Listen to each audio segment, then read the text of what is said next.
Abra sua Bíblia em Eclesiastes capítulo 11, dos versículos de 1 a 6.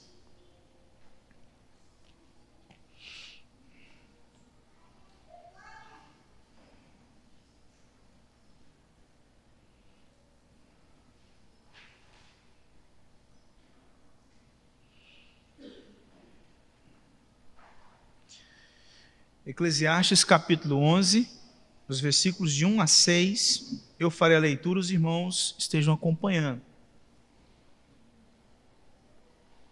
Mantenha sua Bíblia aberta, tá? Para que à medida que nós fizermos a exposição, você tenha condições de conferir nas Escrituras. Assim nos diz a palavra do nosso Deus: lança o teu pão sobre as águas, porque depois de muitos dias o acharás. Reparte com 7 e ainda com 8, porque não sabes que mal sobrevirá à terra. Estando as nuvens cheias, derramam um aguaceiro sobre a terra. Caindo a árvore para o sul ou para o norte, no lugar em que cair, aí ficará. Quem somente observa o vento nunca semeará, e o que olha para as nuvens nunca cegará. Assim como tu não sabes qual o caminho do vento, nem como se formam os ossos no ventre da mulher grávida, assim também não sabes as obras de Deus, que faz todas as coisas. Semeia pela manhã a tua semente, e à tarde não repouses a mão, porque não sabes qual prosperará, se esta, se aquela, ou se ambas igualmente serão boas. Irmãos, no sermão de domingo passado, capítulo 10 de Eclesiastes, nós vimos que Salomão, ele demonstrou a diferença entre o caminho do sábio e o caminho do tolo. E Salomão mostrou para nós que estes caminhos, eles são opostos. Não existe um meio termo. Não existem decisões neutras. Ou você toma decisões e caminha em direção do caminho bom, agradável, sábio, ou você toma decisões e caminha pelo caminho do tolo. Não existe um caminho no meio que pega um pouquinho de cada lado, vamos colocar assim. Salomão deixa claro que são opostos. Não há neutralidade na jornada cristã. O texto que nós acabamos de ler, Salomão, ele segue nos concedendo conselhos sábios e conselhos práticos para a nossa jornada nesta vida debaixo do sol. E alguns desses conselhos, é bem verdade, que são bem misteriosos. Eu tenho certeza que quando você ouviu a leitura do texto, você pensou assim, gente, mas o que ele está falando aqui?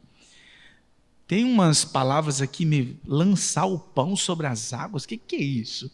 Então, são conselhos que numa primeira leitura parecem assim confusos, misteriosos, mas que quando nós estudamos à luz de toda a Escritura, nós entendemos, eles são esclarecidos para o nosso direcionamento. Qual é o foco de Salomão nesses 6 versículos? Mostrar para mim e para você, chamar a nossa atenção para o fato de que nós não sabemos absolutamente nada do que vai acontecer daqui a um segundo. Existe em nós uma incapacidade de compreender o que vai acontecer. Nós só sabemos o que aconteceu, o que estamos vivendo agora, e não fazemos a mínima ideia do que vai acontecer daqui a pouco. Então, Salomão, nesses 6 versículos, mostra para nós a incerteza do futuro. Como o futuro é incerto, é imprevisível.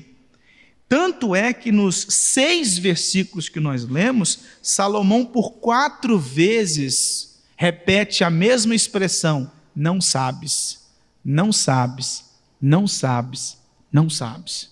Mostrando a nossa completa fragilidade e incompetência, enquanto ele exalta a sabedoria de Deus. Enquanto ele reconhece que enquanto nós não conhecemos absolutamente nada, Deus sabe todas as coisas. Enquanto nós somos frágeis e incompetentes para descobrir o que vai acontecer, Deus já sabe todas as coisas. Ele sabe o curso da história. Então ele exalta a mente divina. Salomão afirma que nós não conhecemos o futuro e por isso nós não podemos ter certeza do rumo que as nossas vidas tomarão. Todavia, nós somos convocados a fazer as escolhas com ousadia e prudência. Você não sabe quais serão as consequências, em muitas ocasiões, das escolhas que você faz na vida, das decisões, dos caminhos que você toma. Você não sabe que fim vai dar. E é por isso que Salomão diz que nós precisamos, então, fazer escolhas ousadas, com ousadia, mas com prudência.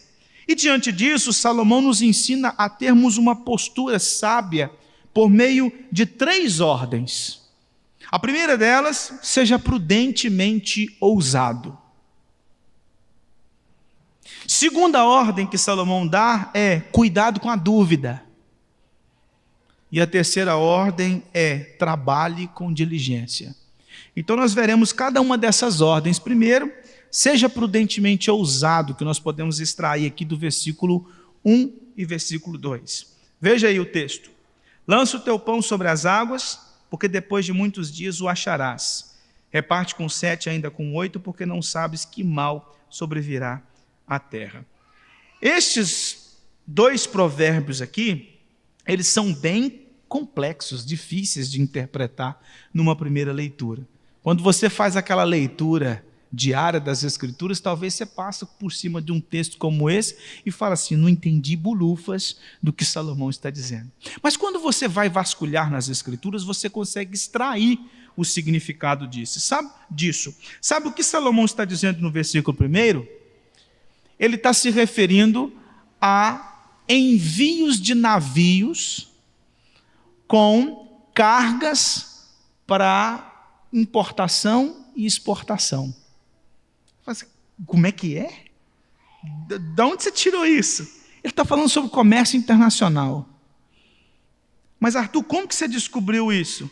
Porque ele fala que lança o teu pão sobre as águas, porque depois de muitos dias os acharás. Ou seja, você vai usar as águas, os mares, para fazer os seus negócios. Como que a gente chega nessa conclusão?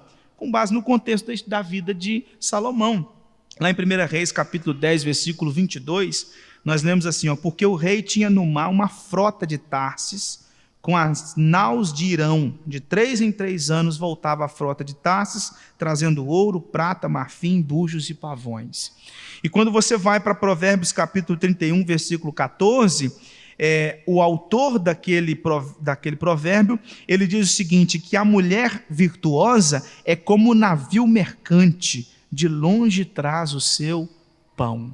Então, no contexto da vida de Salomão e no contexto da história de Israel, já havia as negociações por intermédio dos navios. Então, o que Salomão está falando no versículo 11 é o seguinte, invista, faça investimentos, e investimentos altos, lance o pão sobre as águas, ou seja, faça investimentos, usufrua das diversas formas que existem de importação e exportação de produtos, de negócios. Aplicando isso, faça negócios, e faça negócios das mais variadas formas. No versículo 2, ainda na mesma ideia, Salomão diz assim, reparte com 7 e ainda com 8, porque não sabes que mal sobrevirá à terra. Salomão agora no versículo 2 está dizendo o seguinte, ok, mas quando você fizer negócios, não coloque tudo no mesmo navio. Por quê? Porque se você coloca tudo no mesmo navio, o seu investimento todo no mesmo navio, a possibilidade desse navio naufragar, ou ser alvo de piratas, ou sofrer uma tempestade e você perder todo o seu investimento é muito grande. Então reparta o seu investimento para que, se acontecer alguma coisa com o navio, tem um resto no outro lugar. Então, é um conselho aqui que, inclusive, hoje, os especialistas em investimento dizem, né, e nos ensinam, são conselhos que hoje eles nos dão, não invista tudo no mesmo lugar. Quer trabalhar com investimento? Quer investir na bolsa? Ok, investe na bolsa, mas também invista em fundo imobiliário, invista em renda fixa, invista nisso, naquilo outro, porque se você colocar seu dinheiro tudo no mesmo lugar, a tendência de, se a coisa der errado, você perde tudo logo de uma vez. Então, diversifique os seus investimentos para que você não corra riscos. Então, perceba aqui que nos 2 versículos, Salomão está nos ensinando 2 coisas. Seja ousado, mas ao mesmo tempo seja prudente. Seja ousado, mas prudente. Então, irmãos, sábios são ousados e ao mesmo tempo são prudentes. Por isso, nós precisamos ter ousadia em transações não só materiais, comerciais, mas também familiares e espirituais. Nós precisamos investir nos negócios, nós devemos investir na família, nós devemos investir na igreja, nós devemos investir naquilo que é material e espiritual com ousadia, sem medo, sem receio, com peito aberto, olhar para o céu e bora, ousadia. Salomão nos ensina isso. Entretanto, Salomão diz que nós precisamos também sermos prudentes, tanto é que Eclesiastes capítulo 10, versículo 10 e 11, Salomão nos ensinou que há tempo para preparação cautelosa e há tempo para ação rápida. Ou seja, determinadas decisões que você tem que tomar na vida, você vai ter que parar, pensar, avaliar o que você tem que fazer. Mas existem decisões que você vai precisar tomar de imediato. Não vai dar para esperar até do outro dia. Não vai dar para esperar até semana que vem. Você tem que resolver isso logo. E aí por isso que Salomão diz o seguinte: o sábio sabe o tempo e o modo. O sábio sabe a hora que ele tem que parar, refletir, buscar conselho da família, conversar com a esposa, com os filhos, conversar com amigos, conversar com irmãos na fé, ter um tempo para pensar, avaliar as condições e então tomar uma decisão. Mas tem hora que ele não vai ter condições de consultar ninguém. Ele vai ter que tomar uma decisão rápida, urgente, na hora. E aí o sábio vai saber que horas que ele tem que parar, avaliar e que horas que ele terá que tomar uma decisão de imediato. E nós podemos extrair, irmãos, desse texto, uma aplicação e uma lição para nós. Nesse processo todo de tomar decisões, de fazer investimentos, nós precisamos ao mesmo tempo também nos cercar de pessoas que possam nos aconselhar. Porque aqui a ideia de reparte com 7 e ainda com 8, nós podemos extrair aqui uma lição que Salomão está nos ensinando a fazermos bons amigos, gente que vai nos auxiliar de forma sábia quando nós tivermos problema no futuro. Então se cerque de bons amigos, mas obviamente amigos cristãos. Ímpios você pode ter ao seu lado, são pessoas que vão caminhar com você, talvez vão sentar, vão almoçar na sua casa, são pessoas que de certa forma estarão com você no trabalho, na escola, enfim. Todos nós aqui temos pessoas ímpias ao nosso lado, mas agora amigos, gente que você tem ali do seu lado, que você procura para aconselhar, que você procura para te ajudar, para orar com você, por você, para te dar um conselho sábio, aí você precisa de amizade cristã. Então, faça bons amigos, para que você não fique solitário quando a provação chegar. E você tenha gente para te acudir, para auxiliar. Lembre-se também, irmãos, que não há decisões neutras. O nosso coração, ou ele se inclina para o caminho bom, ou para o caminho ruim, conforme Eclesiastes 10, versículo 2. Então, seja sabiamente ousado em suas decisões e planejamentos, e não se esqueça que Deus pedirá contas de todas as decisões que nós faremos. Eclesiastes capítulo 11, versículo 9 fala exatamente isso. Alegra-te, jovem, na tua juventude, e recreia-se o teu coração nos dias da tua mocidade. Anda pelos caminhos que satisfazem o teu coração e agradam os teus olhos. Sabe, porém, que de todas estas coisas Deus te pedirá contas. Tome decisões. Arque as consequências dessas decisões. E saiba que Deus pedirá contas de todas elas. O seu coração ou se inclinará para o caminho do sábio, ou se inclinará para o caminho do tolo. Faça decisões, planeje, mas procure sempre fazer decisões sábias. Como nós não sabemos, irmãos, os resultados das nossas decisões, nós precisamos buscar sabedoria do alto. E como você procura a sabedoria do alto? De duas formas: oração e leitura da palavra. Tiago disse no capítulo 1, versículo 5: se porém algum de vós necessita de sabedoria, peça a Deus, que a todos dá liberalmente, nada lhes impropera, e ser-lhe-á concedido. Ou seja, então ore, peça ao Senhor: Senhor, me dê sabedoria, eu preciso tomar uma decisão, eu preciso fazer um investimento, eu preciso fazer algo, eu preciso socorrer a minha casa, eu preciso ajudar a igreja, eu preciso fazer algo em prol da sociedade, eu preciso tomar uma decisão, seja esta ou aquela, é uma decisão material ou é uma decisão espiritual, mas eu preciso de sabedoria, e eu não sei que caminho trilhar. Então peça. O texto diz que quando você pede sabedoria, Deus dá. Então ore. Coloque diante do Senhor em oração, mesmo naquele momento que você precisa tomar uma decisão de imediato, ore. Se você vai ter tempo para esperar, use esse tempo para procurar nas Escrituras, use esse tempo para ouvir conselhos sábios, mas também use esse tempo para orar: Senhor, me ajude a tomar a decisão certa. Mas também, se você precisa tomar uma decisão de imediato, antes de tomar a decisão, já busca o alto. Aquela oração de 5 segundos: Senhor, clareia minha mente aqui agora, em nome de Jesus. Pá! E faz o que tem que ser feito. Mas também você precisa ler as Escrituras. Como você vai tomar decisões sábias se você não investe tempo na leitura e no estudo das Escrituras?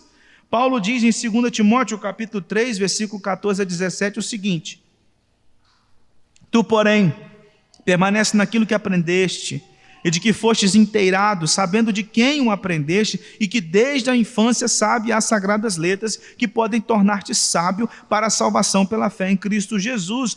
Toda a Escritura é inspirada por Deus e útil para o ensino, para a repreensão, para a correção, para a educação na justiça, a fim de que o homem de Deus seja perfeito e perfeitamente habilitado para toda boa obra. Você precisa ler as Escrituras, você precisa estudar as Escrituras, para que você tenha condições de ter um norte.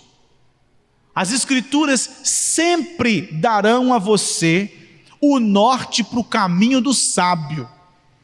E ela vai te alertar para que você não vá para o caminho do tolo. Esse texto diz aqui, que desde a infância sabe as sagradas letras. As crianças aqui presentes precisam entender isso. As crianças precisam entender que desde cedo elas precisam tomar decisões, e decisões sábias, porque decisões não sábias vão gerar consequências ruins. Portanto, irmãos, negligenciar a oração e a palavra de Deus para seguir o coração é entregar-se ao caminho do tolo. Cuidado com os seus sentimentos. Nosso coração não é um terreno confiável. Jeremias capítulo 17, versículo 9 deixa claro: enganoso é o coração. Cuidado com os seus sentimentos, porque os sentimentos não são confiáveis. Mesmo redimidos por Cristo Jesus, nós precisamos todos os dias buscar o Senhor, porque o pecado que habita em nós muitas vezes nos conduz para o caminho do tolo.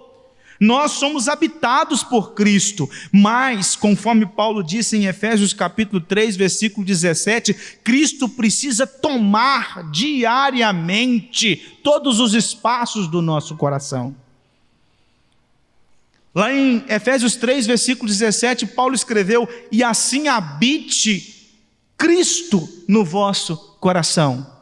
E Paulo estava escrevendo isso depois de dizer que aqueles crentes haviam sido transformados pelo poder de Deus e estavam assentados nas regiões celestes com Cristo. Ou seja, ele estava escrevendo para a gente salva.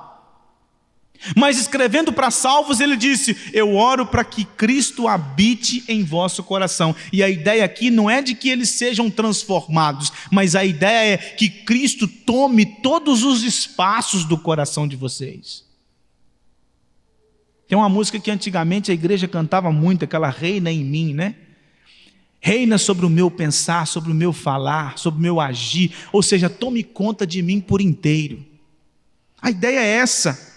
Nós somos pecadores, então não dá para confiar no coração. O coração sempre vai te levar para o buraco.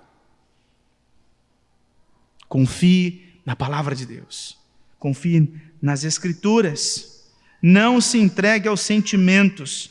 Às vezes a pessoa fala assim: ah, mas eu sinto que não é de Deus. Rapaz, já começou errado. Eu não sinto que é... Não, já começou errado. Você não precisa sentir que é de Deus ou sentir que não é de Deus. Você precisa ver nas Escrituras se é de Deus ou se não é de Deus. Nossos sentimentos não são confiáveis para tomar decisões. Nossos sentimentos não são confiáveis. Então nunca confie nos seus sentimentos. Agora no versículo 3 e o versículo 4, Salomão nos dá a segunda ordem: tenha cuidado com a dúvida. Veja bem. Estando as nuvens cheias, derramam um aguaceiro sobre a terra, caindo a árvore para o sul ou para o norte, no lugar em que cair, aí ficará. Quem somente observa o vento nunca semeará, e o que olha para as nuvens nunca cegará. O máximo que um fazendeiro, conforme esse texto, pode fazer, pode controlar, é o tempo. Se ele vai lançar a semente ou se ele não vai lançar a semente. Que horas que ele vai lançar a semente, se aquele dia ele vai ou não lançar a semente.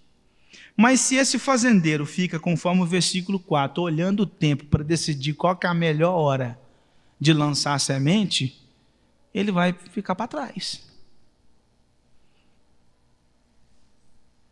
A gente fica sempre tentando saber qual que é a hora certa, tentando distinguir o tempo, as ocasiões. E em vez de fazer o trabalho, ele fica esperando condições melhores para tomar decisões. Entretanto, irmãos, o texto fala assim, quem somente observa o vento nunca semeará, e o que olha para as nuvens nunca cegará. É bem verdade que você pode discernir de certa forma o tempo, né? Se você está lá na sua casa e vê aquela nuvem escura se aproximando, aí você imagina assim, vai chover. Só que quantas vezes que não chove? A nuvem chega, ela passa e vai chover em outro lugar. Nós não conseguimos discernir os tempos. E por isso que Salomão está dizendo o seguinte: você tem que parar com esse negócio de decidir que hora que é a hora certa. Você tem que parar com esse negócio de tentar ler o tempo, a realidade. Olha o que diz Jay Adams: prudência não significa inação, ou seja, inércia, falta de ação, né? Prudência não significa falta de ação, significa ação cuidadosamente calculada. Se uma pessoa não semeia até que as condições estejam perfeitas, provavelmente nunca semeará. Sabe o que a gente aprende com isso? A dúvida paralisa. Muitas vezes nós ficamos paralisados assim, e se? Há muitos que adiam casamentos, a gravidez, o trabalho, as viagens, a evangelização, tempo devocional, culto doméstico e tantas outras coisas por estarem paralisados pela dúvida. Será que vai dar certo? Será que devo me casar? Será que esse emprego é para mim? Será que essa pessoa será salva? Não seria melhor deixar para depois? E a gente fica no e se, mas e se eu tomar essa decisão e se a melhor decisão fosse essa? E se eu tomar essa e depois der errado? E se eu for para o lado de cá, mas o certo era ir para lá? E se eu aceito esse emprego, mas era no de lá que eu ia me dar bem? E se eu me caso com essa pessoa, mas eu seria feliz com a de lá? A pessoa fica numa dúvida cruel, e a dúvida paralisa, e o tempo passa. E você perde emprego, você perde condições, você perde situações, você perde a sua vida, porque a dúvida fica, e se? Você não sabe. Até que você tome uma decisão, você não sabe de absolutamente nada. Aí tem muita gente, mas se eu tivesse escolhido aquele emprego ali, eu teria ficado melhor financeiramente falando. Você não sabe. Você não sabe disso. Você nunca vai saber. Nós nunca saberemos o que vai acontecer até que nós decidamos. Até decidirmos. Não confie em previsões. Há variantes que não controlamos. Quantas vezes você assistiu o jornal que disse assim, amanhã vai chover, e o dia amanhece sem uma nuvem?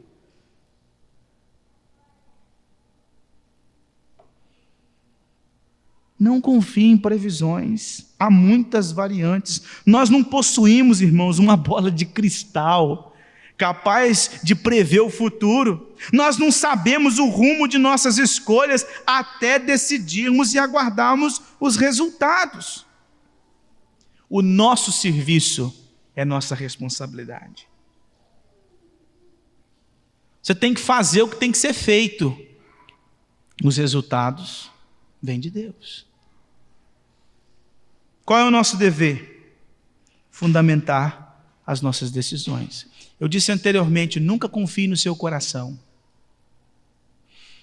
E agora eu estou dizendo para você o seguinte, fundamente suas decisões nos mandamentos e nos princípios da palavra de Deus. Todas as vezes que você toma decisões, levando em consideração o que a Bíblia diz e os princípios que ela nos dá, com certeza você tomará decisões sábias. Vamos imaginar algumas situações. A Escritura diz claramente o seguinte, não matarás. Aí uma mulher engravida e decide abortar. E ela fica na dúvida, devo abortar ou não devo abortar? E eu estou pensando numa mulher cristã. Ela tem um mandamento explícito que diz, não matarás. Quando ela toma a decisão de abortar, ela está transgredindo a palavra de Deus e ela toma uma decisão tola. E ela vai ter que sofrer as consequências dessa decisão. Às vezes vai acontecer situações que não são mandamentos explícitos. Às vezes a pessoa fala assim, eu devo escolher este ou aquele emprego. Eu recebi uma proposta de emprego, 2 propostas de emprego. A Bíblia não está lá escrito qual emprego você tem que fazer ou não, mas existem princípios. Então você vai ter que ler à luz dos princípios. Este emprego aqui, a empresa A, você vai ferir princípios da palavra de Deus se você aceitar esse emprego? Não. E se você aceitar o emprego de cá, vai ferir? Sim, aqui vai ferir princípios. Então você já sabe qual é a decisão que você tem que tomar. É do lado de cá. Mas os dois não ferem de princípio nenhum. Então escolhe. Mas e se aqui for melhor do que cá? E se cá for melhor do que... Meu filho, toma uma decisão, rapaz. Sai de cima do muro. Para de dúvida, para de medo. É isso que Salomão está dizendo. Olha o que disse Derek Kidney. Se há riscos em tudo, é melhor fracassar na tentativa do que ficar guardando seus recursos para si mesmo. Irmãos, se formos sábios em tomar decisões prudentes, nós não precisamos ficar paralisados pela dúvida. Sabe por que às vezes nós ficamos paralisados pela dúvida? Por dois motivos básicos. O primeiro, por que às vezes nós ficamos paralisados pela dúvida? Porque a decisão que nós estamos com dificuldade de tomar, ela está entre o caminho bom e o caminho tolo. Você sabe que você tem que escolher o caminho bom, mas o seu coração está lá no caminho tolo. Você sabe que aquela decisão não é de Deus, que aquele caminho não é de Deus, que a Bíblia é explícita. Mas aí você fala assim, mas o que eu vou fazer? O meu coração está me dirigindo para... É por isso que muitas vezes nós ficamos com dúvida. É porque nós estamos entre agradar a Deus e agradar a nós mesmos, entre confiar na palavra de Deus ou confiar no nosso coração. Mas existe uma outra forma também. Existem outros momentos que nós ficamos paralisados, mesmo fundamentados na palavra. Só que a gente tem medo de tomar decisão. Por exemplo, o meu coração está me inclinando para isso, mas a palavra de Deus diz que isso está errado, é pecado. Então eu tenho que tomar essa decisão aqui. Então eu vou tomar essa decisão. Só que a gente sabe que essa decisão é a certa, a gente sabe que isso vem de Deus, só que a gente fica assim, será que Deus vai me sustentar? Será que a decisão, por exemplo, que eu tenho que tomar é de pedir demissão? Porque é o caminho de sábio pedir demissão e sair dessa empresa, porque aqui eu não estou agradando ao Senhor, mas aí você fica assim, mas será que o pão não vai me faltar? Será que Deus vai me sustentar mesmo? Será que Ele vai cuidar de mim? O se, a dúvida é terrível. Versículo 5 e versículo 6, Salomão nos dá a última ordem. Trabalhe com diligência. Assim como tu não sabes qual é o caminho do vento, nem como se formam os ossos no ventre da mulher grávida, assim também não sabes as obras de Deus, que faz todas as coisas. Semeia pela manhã a tua semente, e à tarde não repousas a mão, porque não sabes qual prosperará, se esta, se aquela, ou se ambas igualmente serão boas. Irmãos, não há garantias na vida. Como disse Salomão, capítulo 9, versículo 11, tudo depende do tempo e do acaso. O vento é imprevisível, tanto é que Jesus usou essa ilustração lá na conversa dele com Nicodemos. O vento sopra onde quer, ouves a sua voz, mas não sabe de onde vem nem para onde vai. Assim é todo o que é nascido do Espírito. É imprevisível, não dá para prever o vento. E Salomão, então, diz o seguinte, você não sabe o que vai acontecer amanhã, você não sabe qual será o fluxo dessa decisão, você não tem a mínima ideia das consequências, dos resultados, de como será a sua vida. Eu não preciso que você me responda, mas eu tenho quase certeza de que hoje você está vivendo uma vida que você nunca imaginou que você viveria um dia.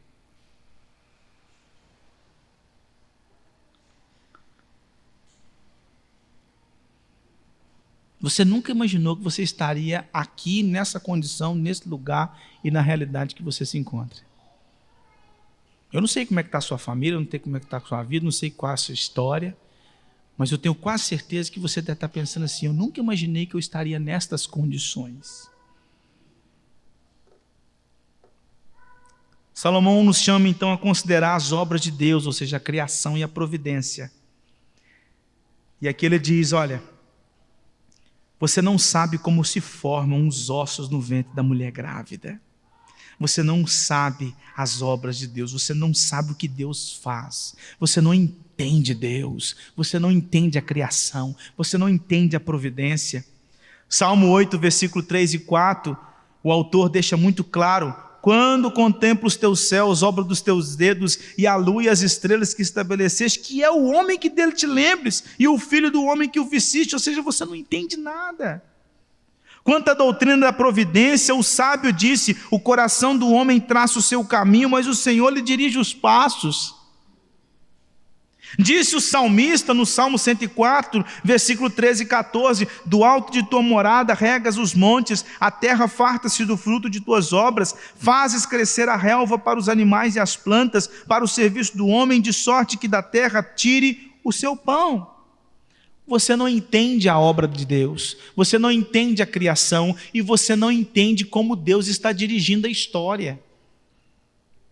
John Piper nos traz luz para essa doutrina da providência, dizendo o seguinte, abre aspas: Deus não se limita a ver como um espectador passivo. Como Deus, ele nunca é simplesmente um observador. Ele não é um observador passivo do mundo, nem um profetizador passivo do futuro. Para onde quer que Deus esteja olhando, Ele está agindo. Fecha aspas. Deus governa a história. Deus faz todas as coisas. E você não sabe que direção que as coisas estão tomando.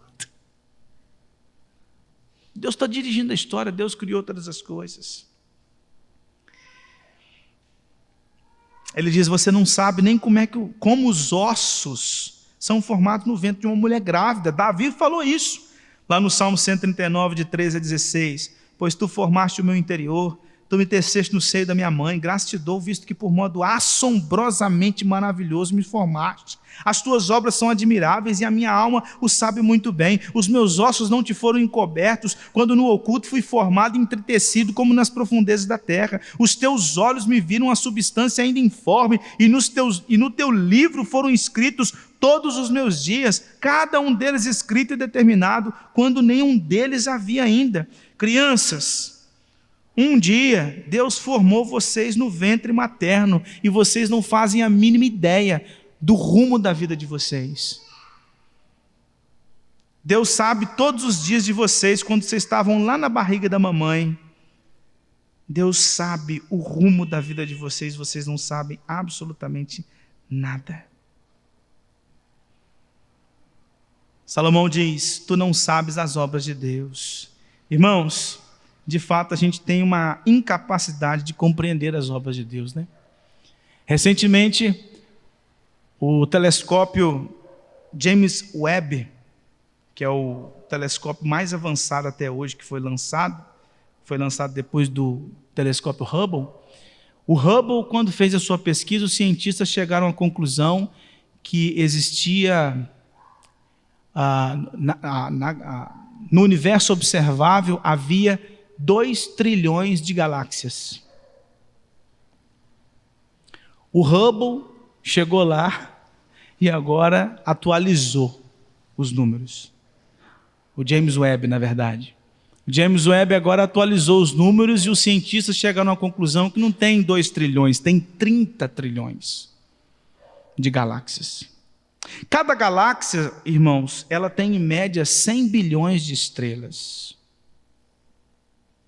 Então nós estamos falando aí, é claro que até lançar o próximo telescópio, para poder descobrir mais, nós estamos falando aí de 3 septilhões de estrelas no universo observável. Aí você fala assim, o que é isso? 3 septilhões? O que é isso? Você não tem nem ideia do que é isso, né? Você não sabe nem o que é isso. 3 septilhões. Pega, por exemplo, uma garrafa PET, enche ela de areia. Você sabe dizer quantos grãos de areia tem ali dentro? Possivelmente não. Mas você fala assim, não, tem muitos. E vamos pensar aqui que tem milhares. Mas está tudo aqui juntinho dentro de uma garrafa PET. Agora pega cada um desses grãos, espalha, mas coloca um grão afastado do outro, 30 centímetros. E espalha isso. Quanto de terra você vai precisar para espalhar milhares de grãos de areia espalhados e com uma diferença de 30 centímetros uns dos outros? Por que eu estou dizendo isso? Vocês sabem muito bem que o Sol é uma estrela. Sabe qual que é a estrela mais próxima do Sol? É a chamada Próxima Centauri. Ela está a 40 trilhões de quilômetros do Sol. Isso significa que se você viajar do Sol até a próxima Centauri, numa velocidade de 60.000 quilômetros por hora, você vai chegar nela entre 75.000 a 80.000 anos. A distância de uma estrela da outra. E o James Webb diz que existem cerca de 30 trilhões de galáxias, o que seria mais ou menos 3 septilhões de estrelas. É por isso que Salomão disse: você não sabe as obras de Deus. E é por isso que Paulo disse: quem conheceu a mente de Deus? Aquele que trouxe à existência todas as coisas. Sabe quantas células existem no corpo humano? 37 trilhões de células. O seu corpo é um universo.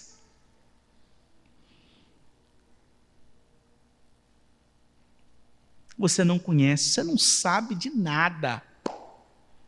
Vamos usar aqui aquele português bem coloquial. Quem é você na fila do pão? Você não sabe nada, você não sabe de onde o vento veio, para onde ele vai, por que está acontecendo assim ou deixando de acontecer, por que a vida está seguindo esse fluxo, por que as coisas... Não, você não sabe de absolutamente nada.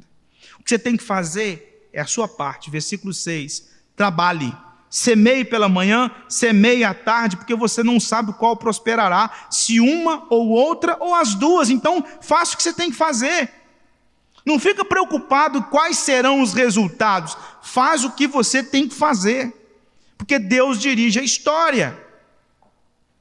Salomão já disse no capítulo 9, versículo 10, tudo quanto te vier a mão para fazer, faz-o conforme as tuas forças, porque no além para onde tu vais, não há obra, nem projetos, nem conhecimento, nem sabedoria alguma.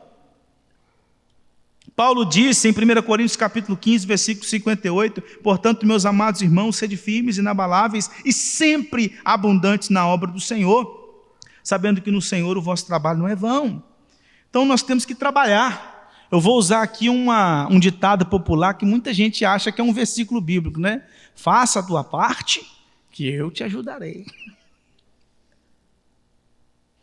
Trabalha, meu filho, arregaça as mangas. Como disse João Calvino, ore e trabalhe. Dependa de Deus e faça a sua parte. Não fica tentando descobrir qual é o melhor horário, qual é o melhor tempo, qual é a melhor época, se eu tenho que fazer. Não, faz o que você tem que fazer. Paulo, escrevendo aos Tessalonicenses, diz: se alguém não quer trabalhar, também não come. Então Salomão também está nos ensinando, juntamente com Paulo, que não dá para poder ficar sustentando gente que não quer trabalhar. Não quer trabalhar, então não come. Uma coisa é a pessoa passando necessidade, que não tem condições físicas e espirituais para trabalhar. Agora, cavalo velho que tem condição de trabalhar, vai trabalhar, meu filho. Vou ficar sustentando ninguém, não. Hein? É antibíblico sustentar quem tem condições de trabalhar. As pessoas precisam entender que elas precisam correr atrás do pão de cada dia. O que Deus faz em nossas vidas, irmãos, também é misterioso. Você já parou para pensar assim: por que Deus está me fazendo viver o que eu estou vivendo? Por que a minha história seguiu esse curso? Por que tudo isso está acontecendo comigo? Por que Deus tirou o que eu tanto amava? Por que Deus não me deu aquele sonho que eu tanto tenho? Por que Deus não responde às minhas orações do meu jeito? Mas também você poderia fazer as perguntas de outra forma. Por que Deus um dia decidiu que eu seria salvo? Por que Deus um dia decidiu que eu faria parte da igreja? Por que Ele não decidiu que eu seria entre os réprobos? Eu estaria entre os réprobos que vão povoar o inferno. Por que um dia Ele decidiu que eu seria habitado pelo Espírito Santo? O que Ele viu em mim para isso? Por que igrejas fiéis não crescem e igrejas infiéis crescem? Então, irmãos, são tantas perguntas que nós poderíamos fazer e nós não temos as respostas.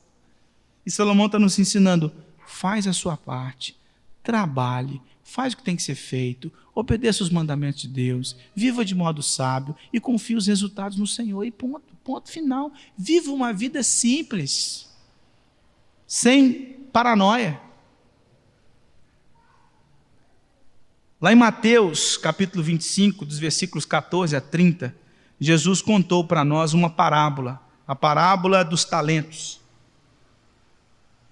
Um senhor, antes de viajar, entregou seus bens a 3 servos. O primeiro ele deu 5 talentos, o segundo ele deu 2 e ao terceiro ele deu 1.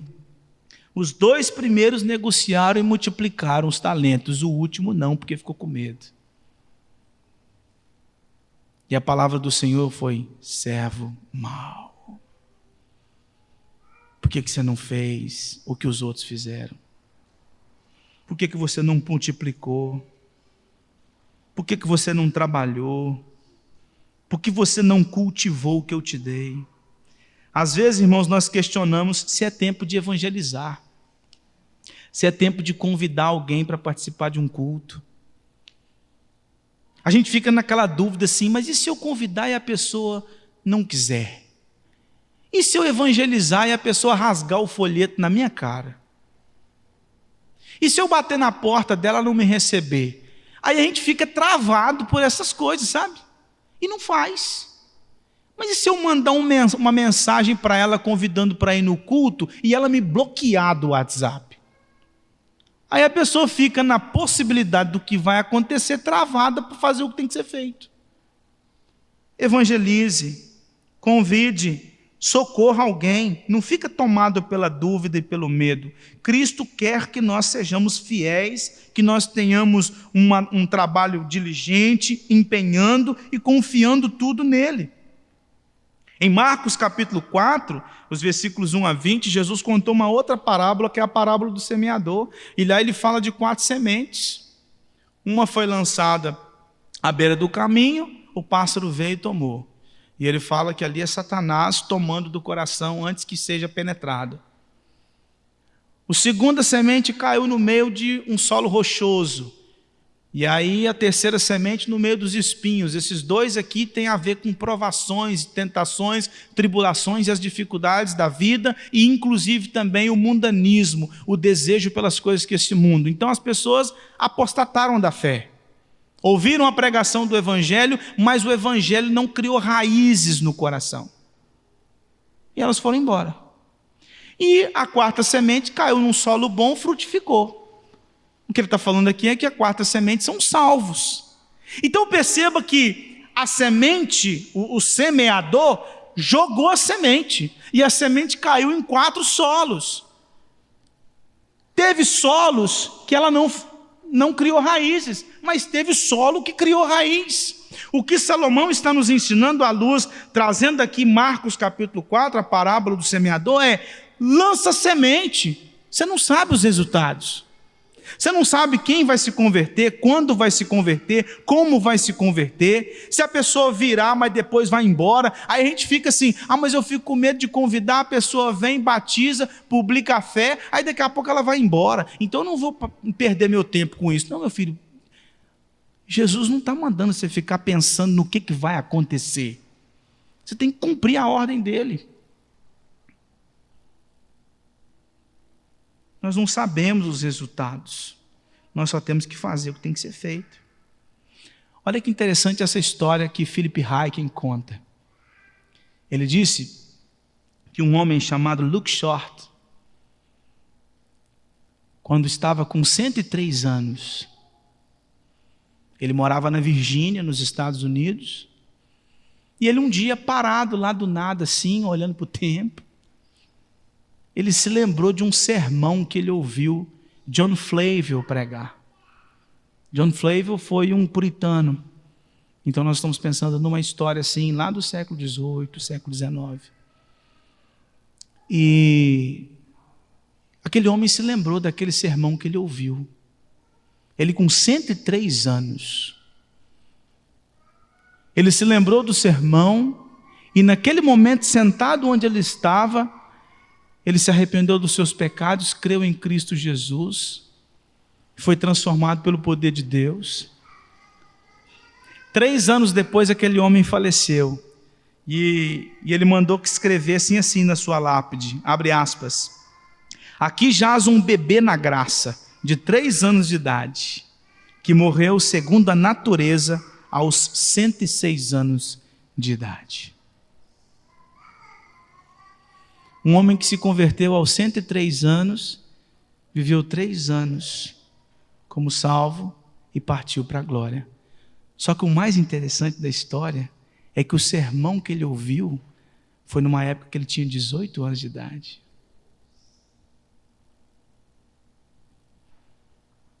A semente lançada por John Flavel só frutificou 85 anos depois.